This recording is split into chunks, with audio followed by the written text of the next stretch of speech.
Слобода е кога самата одлучуваш. Денеска стартува новата кампања на Асоцијацијата за здравствена едукација и истражување ХЕРА.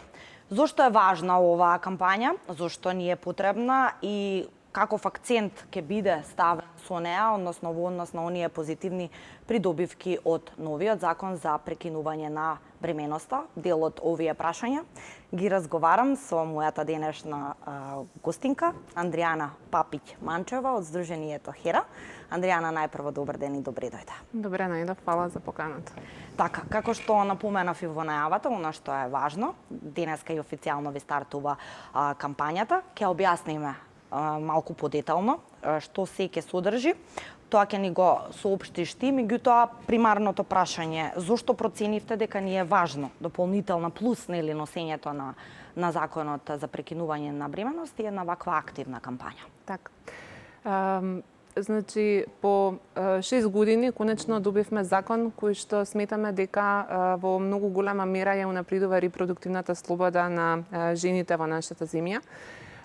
Самиот процес на изготвување на законското решение се одвиваше во рамки на работна група, која што имаше формирано Министерството за здравство и во која, меѓу другото, имаше представници од невладиниот сектор. ХЕРА исто така беше дел од таа група како представничка на платформата за родова еднаквост, која инаку брои 22 организации членки, поборнички за репродуктивните, односно женските права. Тоа значи дека ние одблизу бевме не само дел, туку и активно учествувавме во целиот процес на донесување на овој нов законски текст, кој што сметаме дека е во многу аспекти подобар од оној донесен во 2013 година, кој што пак и самото искуство и пракса покажа дека многу ја уназадува положбата на жената во ова општество и згора на тоа и го загрузува низиното здравје и живот. Тоа беше доста контроверзен закон, може слободно да се каже. Бура од реакции имаше и со самото носење, меѓутоа и во континуитет и години потоа. Так, да. Се решаваат сите овие проблематични делови што беа во тој закон со ова ново законско решение? Видете, простор за подобрување секогаш има. Меѓутоа, мора да признаеме дека она што ние го добиваме како нов закон за прекинување на бременоста е едно прилично позитивно законско решение, особено во однос на тоа што го имавме, а и реално споредено со се што се случува во регионот, па и низ светот, кога е пристапот до абортус во прашање, би можеле да кажеме дека е прилично прогресивен. Инаку да се навратам само на претходното прашање во однос на тоа зошто се решивме за кампања. Значи, ова е голема победа за женското здравје, барем ние така ја доживуваме и општо за слободата на секој поединец да одлучува за својата општа добра состојба. Меѓутоа, она што ни стана јасно во изминативе години, а и ни се потврди во изминатиот период додека ја спремавме кампањата, е тоа дека недостасуваат информации. Дека луѓето, почнувајќи од најмладите, немаат каде да ги добијат информациите кога е во прашање пристапот до абортус и токму затоа се решивме за една информативна кампања преку која ќе ги доближиме клучните придобивки што ги носи овој закон. Ајде, малку повеќе сега да оно што споменав да ги разглобиме оние најважни точки од овој нов закон, да го објасниме еве конкретно овој така наречен медикаментозен абортус. Бидејќи мислам дека ќе има дилеми, односно има дилеми. Што е главната придобивка во овој однос? Па, ако ми дозволите, јас би сакала и на некои други аспекти да се осврнам, затоа што медикаментозниот абортус нормално е многу важна новина, меѓутоа е само една од низата придобивки што ги носи овој закон. Најпрво, новиот закон за прекинување на бременоста ги елиминира административните пречки, кои што во изминатите години се покажа дека го отежнуваат пристапот до оваа здравствена услуга и во многу наврати дури можат да бидат и штетни, односно опасни по здравјето на жената. Имено се брише задолжителното и пристрасно советување, на кое што жената беше на некој начин присилена, и се бришат оние 3 дена задолжително чекање, кои што беа воведени за да нели се даде на жената повеќе време да размисли дали ја донела правата одлука или не, што во суштина се воведува и е присутно во сите земји кои што настојуваат да го ограничат абортусот, значи тоа е еден образец кој што се повторува во сите земји каде што ова е никаков пристап и политика, но во суштина тоа само го отежнува пристапот до абортус и го загрузува здравјето на жената. Кога е советувањето во прашање, само би сакала да подвлечам дека со овој закон не се ускратува на жената правото да добие советување ако сака. Но она што го носи овој закон е да оние жени кои што не сакаат да добијат советување, конечно да можат да кажат не благодарам, мене не ми треба таква информација, јас би сакала да го добијам абортусот веднаш и тоа е многу голема разлика во однос на претходниот закон.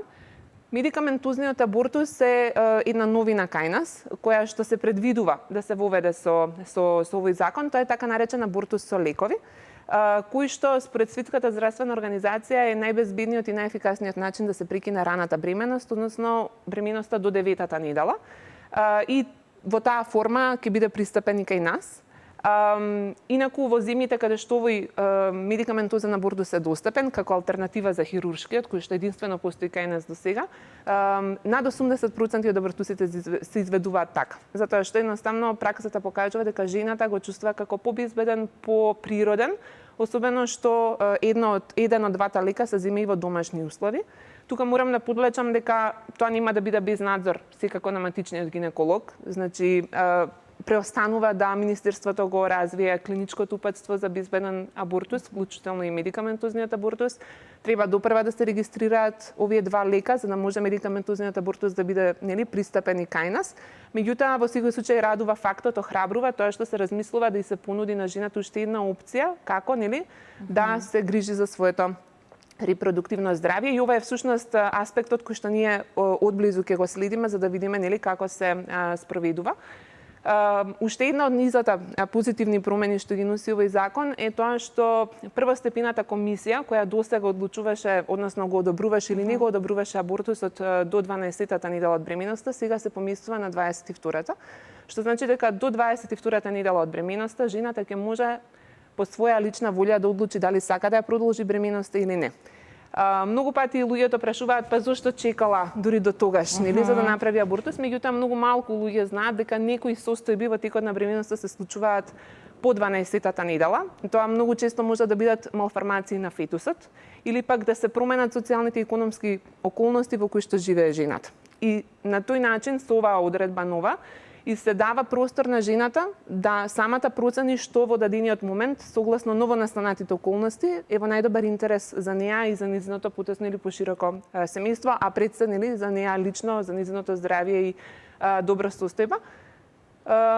И уште една од низата која што би сакала да ги нагласам како придобивки е тоа што се укинува задолжителното доставување на потврди и документи од центрите за социјална работа и од јавното обвинителство или полицијата, кои што беа незаобиколен дел доколку бременоста беше последица на сексуално насилство или силување.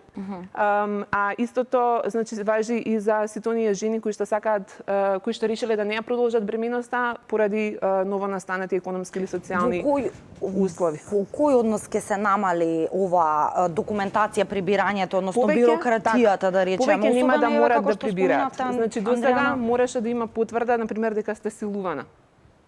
Потврда од јавното обвинителство и од полицијата. И сега знаете, го знаеме нашиот систем. Така. И многу е веројатно дека додека жената се губи во тие лавиринти, имајќи ги предвид околностите поради кои бара прекинување на бременоста, да го надмине тој рок кој што беше законски утврден како рок во кој што таа може самостојно да одлучува без одобрување од првостепената комисија. Сега тоа е сменето и доволно ќе биде да жената поднесе само лично подпишана изјава во која ќе ја наведе причината зошто сака да не ја продолжи бременоста и тоа ќе биде тоа. Значи нема да има веќе дополнителна документација ниту шетање по институции за да се добие некаква потврда за личната волја на жената.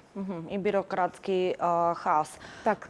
Ке го има ли навистина крајниот збор жената, да речеме, со новите законски измени, бидејќи за волја на вистината, Андријана, нашето општество е се уште делумно конзервативно, тука мора да ја офатиме еве како прашање до вас и другата страна, односно оние приврзаници кои што не го одобруваат абортусот, односно така нареченото право на жената сама да одлучува. Имаме ли прогрес можеби во општественото прифаќање на овој однос, бидејќи де факто е ова многу специфична тема и има многу аспекти за што да се зборува, меѓутоа еве едно ваше генерално видување.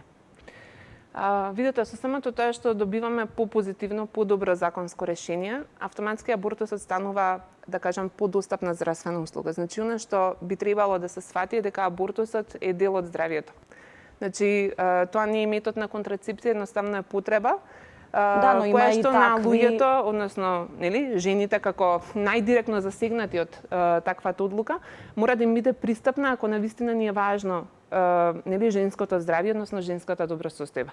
И токму заради тоа ние ја насловивме оваа кампања Слободна е кога самата одлучуваш, затоа што жената мора да има право да ги добие сите потребни информации, за да на крајот самата одлучи што сака да прави со себе, со својот живот и со, нели, мислам како да постапи во однос на своето здравје. Противници на нели пристапот до абортус имало и секогаш ќе има, како што гледаме, за жал тоа зема се поголем замав, особено во Америка со последните случувања, меѓутоа се надеваме дека донесувањето на вакви законски решенија ќе придонесе да се подигне свеста и првенствено повеќе да се зборува за ова, затоа што иако е многу честа практика, и натаму нели е табу тема. Да, дефинитивно, особено што сметам дека и многу мал број од жените, да речеме, се охрабруваат да зборуваат во овој однос. Како може би, еве, генерално земено, нема да навлегуваме во бројки и статистики, меѓутоа некои информации кои што ги имате како здружение Хера на ваков начин, де факто споменавте, би се намалил и ризикот од небезбедни абортуси, бидејќи согласно статистиките години наназад и со претходното законско решение, една од главните цели беше нели да се намалат тие така наречени нелегални абортуси, меѓутоа можеби изголемени беа во овој однос. Она што е многу интересно, кога нели е абортусот во прашање, е тоа што секогаш се гледа на ограничувањето на абортусот како на мерка за зголемување на наталитетот. А при тоа се заборава дека единствената, да кажам, споредна или несакана цел која што се постигнува е загрозување на здравјето на жените. Од нашето искуство, Хера има спроведувано неколку истражувања во кои што меѓу другото има добиено и анонимни сведоштва од жени кои што на овој или оној начин успеале да добијат абортус со претходното законско решение. Значи, она што е, да кажам, многу интересно тоа што секоја жена која што наумила да направи абортус, ќе направи абортус. На државата е дали ќе обезбеди безбедни, легални начини тоа да го направи. Инаку, на крајот на криштата, нели, за тоа и оној символ со закачалката, значи жените на времето, во 60-тите, 70-тите години, ќе стореле се, па макар нели и директно да го ризикуваат својот живот, само за да на некој начин не имаат контролата за својот живот во своите раце.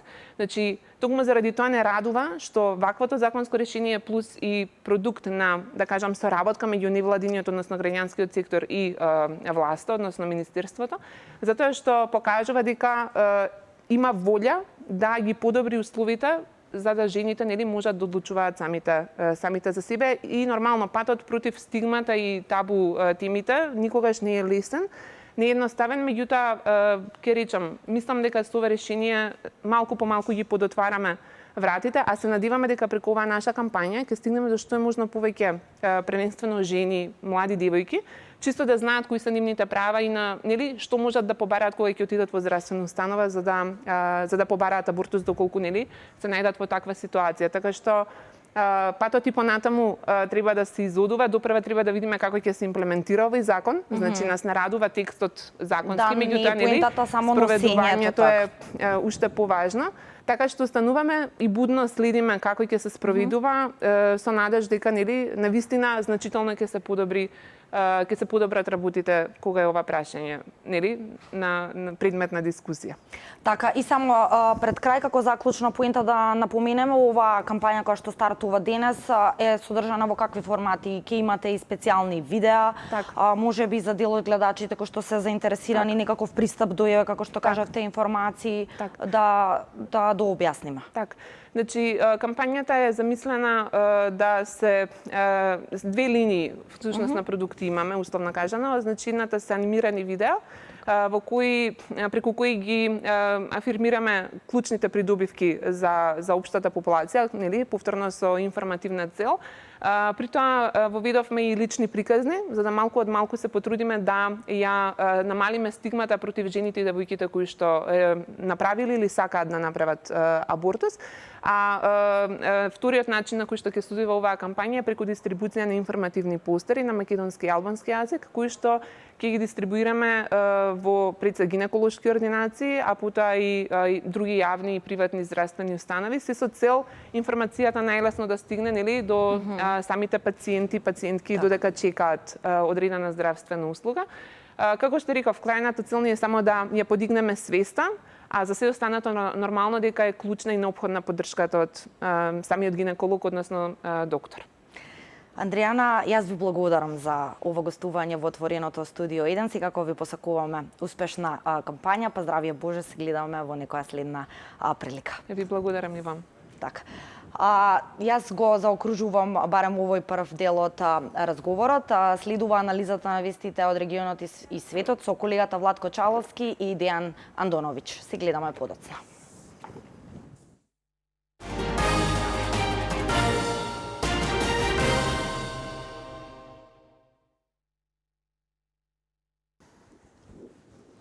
Се враќаме назад во студиото и во овој термин разговараме со колегата Дејан Андоновиќ. Дејан, здраво. Добар ден. Во фокусот е Доналд Трамп и неговата посета во Обединетото кралство, меѓутоа во свој стил.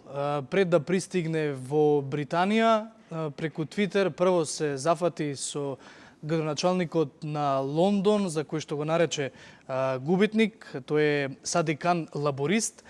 Нафарли уште неколку своји теми, баш во свој стил, кој би бил добар премиер, кој би бил добар преговарач со Европската Унија. Имено утрово го пристигнаа со Меланија во Лондон и имаше прва средба со кралското семејство. Кој е многу важна работа да се види во светот дека он се сретнал токму со кралицата за неговото лично CV за наредните претседателски избори. Тие аспекти од ова прв негов доручек со кралското семејство, може ли да се очекуваат некакви политички одлуки, ако се земе в предвид каква е улогата пак на кралицата во Обединетото кралство, ако се земе в предвид дека таму бил принцот Чарлс, цело кралско семејство, и особено неговите политички одлуки би дошле по посетите со официјалните политички лица. Се знае дека Соединетите Американски држави и Велика Британија имаат специјални односи. Значи најспецијални односи во светот Соединетите Американски држави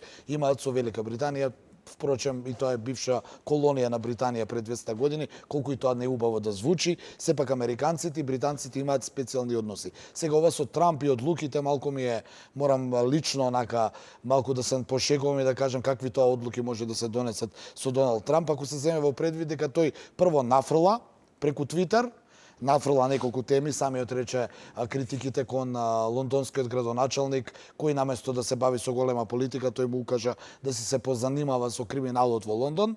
Потоа направи една паралела со њујоршкиот градоначалник, дека се исти како него и тој исто, како и Садик Кан е неспособен, но за разлика од овој е барем повисок, овој е понизок. Сакам само да кажам, веројатно му пречат што не се од иста идеолошка матрица. Не само тоа, него и веројатно критиките и потезите. Мораме да се согласиме дека Трамп е не конвенционален председател, несвојстен председател, човек кој кој е бизнесмен, кој ги дава изјавите без политички да ги осмисли. Во секој случај специјалните односи со Британија ги има. Ги прави на година и пол пред председателски избори, што му е на некој начин своевиден PR за председателската кампања. Оно што исто така важно, една од причините зашто е во Велика Британија е одбележувањето на 75 или 80 годишницата од искрцувањето на американските трупи на Нормандија во Втората светска војна, со што и официјално беше означено на некој начин влегувањето на американците на европскиот континент, но јас ќе додадам една мала додавка,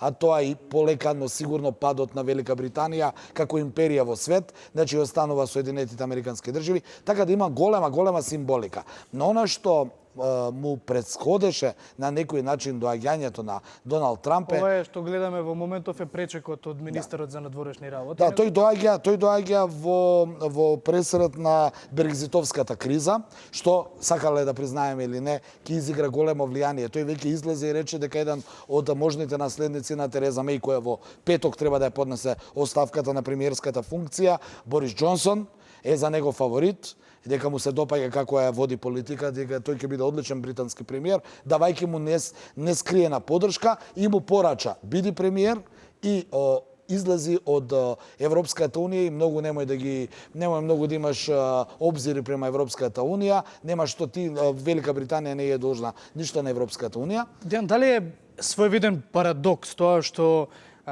ако САД и Обединетото кралство се како што рече самиот, имаат посебни специјални односи. Да, притоа Европската унија е на некој начин сојузник на Америка.